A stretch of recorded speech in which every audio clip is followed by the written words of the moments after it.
First question रहेगा हमारा, evaluate the factors that enable European powers to establish colonial dominance over large parts of Asia and Africa. What were the long term consequences of colonialism? तो ये simple सा basic question पूछा गया है colonialism के बारे में, ठीक है। उसके consequences क्या हुए colonialism के बारे में और उन्होंने factors क्या थे, ठीक है।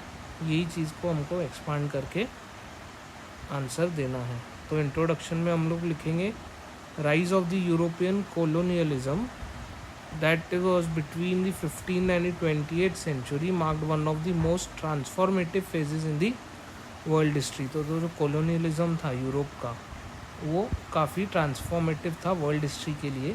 Driven by economic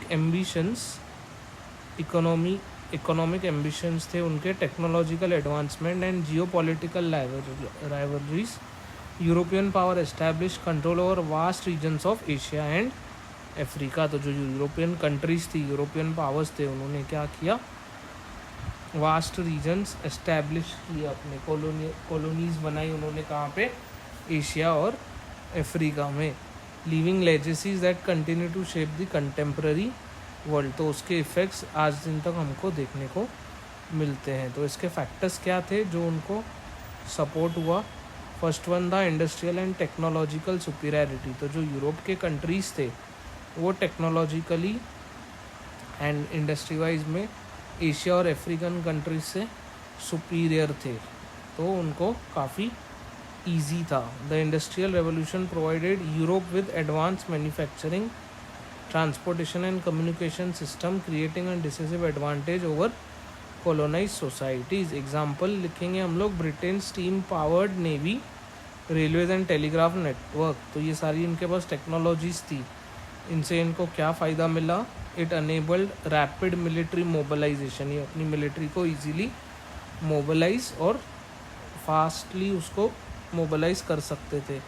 and administrative control across India during the 19th century. तो ये सारे फैक्टर्स के वजह से वो लोग के लिए काफ़ी, टेक्नोलॉजिकल फैक्टर्स की वजह से उनको काफ़ी इजी था इंडिया को अपनी कॉलोनी बनाने के लिए।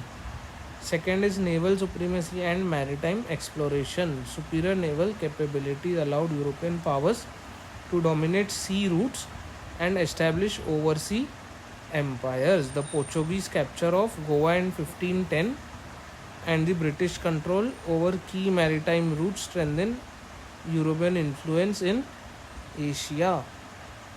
नेक्स्ट है मिलिट्री एडवांटेज। तो उनके पास मिलिट्री एडवांटेज भी, जो फायर आर्म्स थे उनके काफ़ी एडवांस्ड थे। Modern firearms, artillery and organised army enabled relatively small European forces to defeat larger indigenous armies. जैसे कि एग्जांपल में बैटल ऑफ प्लाजी जो हुआ था 1757 में, it enabled British East India Company to establish political dominance in Bengal. यहाँ से ही उनका पावर स्टार्ट हुआ। Political fragmentation in Asia and Africa, internal rivalries and weak central authority made many regions vulnerable.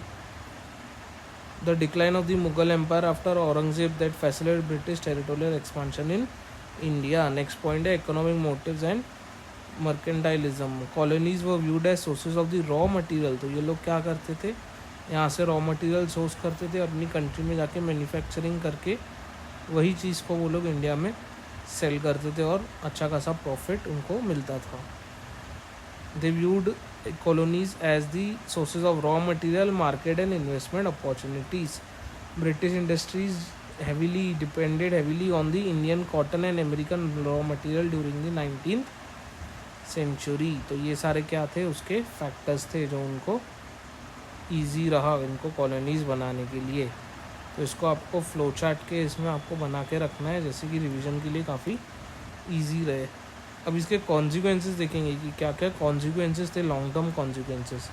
Economic under development and dependency. तो ये लोग rule करते थे तो इससे क्या हुआ, अंडर डेवलपमेंट हुई और डिपेंडेंसी बढ़ गई, ठीक है, इंग्लैंड के ऊपर या यूरोपियन कंट्रीज़ के ऊपर। Colonial economies were structured to serve as metropolitan interest, limiting indigenous industrialisation. जैसे कि ड्रेन ऑफ वेल्थ थियोरी किसने दी गई थी, दादा भाई Navroji. It highlighted the transfer of resources from India to Britain.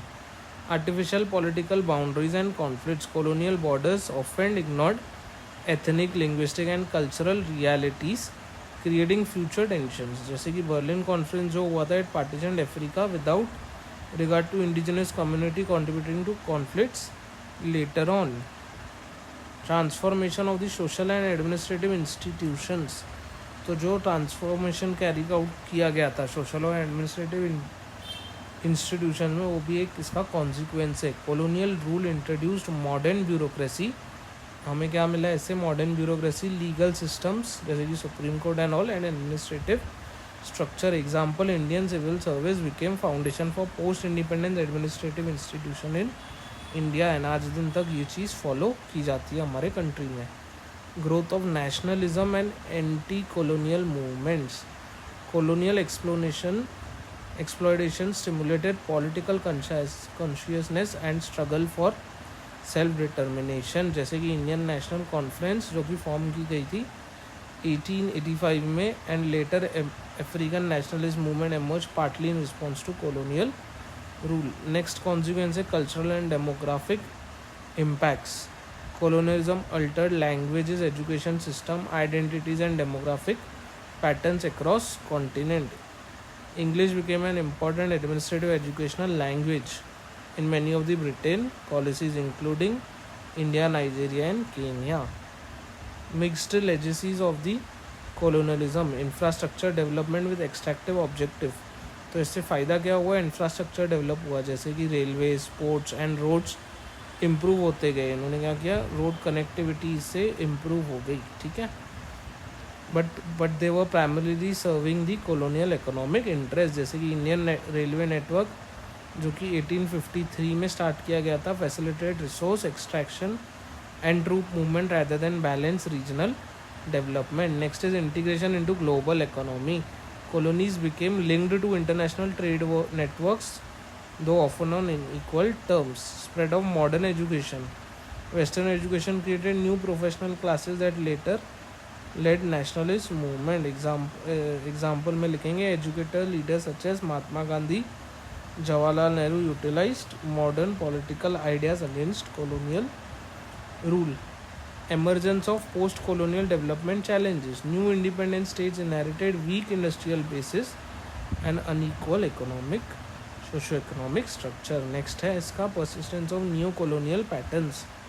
जो economic and technological asymmetries थी, ये कंटिन्यू की गई थी to influence the global north south relation. तो इससे नॉर्थ साउथ डिवाइड हमेशा ही बना रहा है.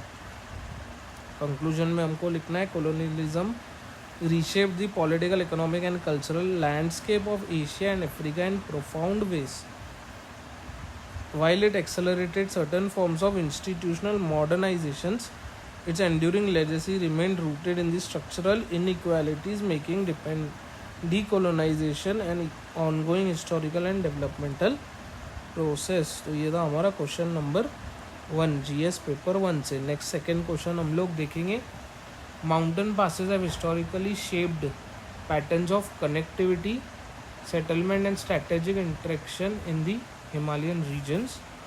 Discuss the geographical significance of high altitude passes and challenges associated with their utilization.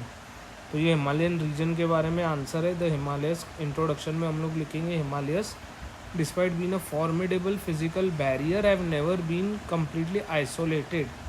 High altitude passes have historically acted as critical gateways linking regions, facilitating movement of people, goods and culture, and strategic influence across some of the world's most rugged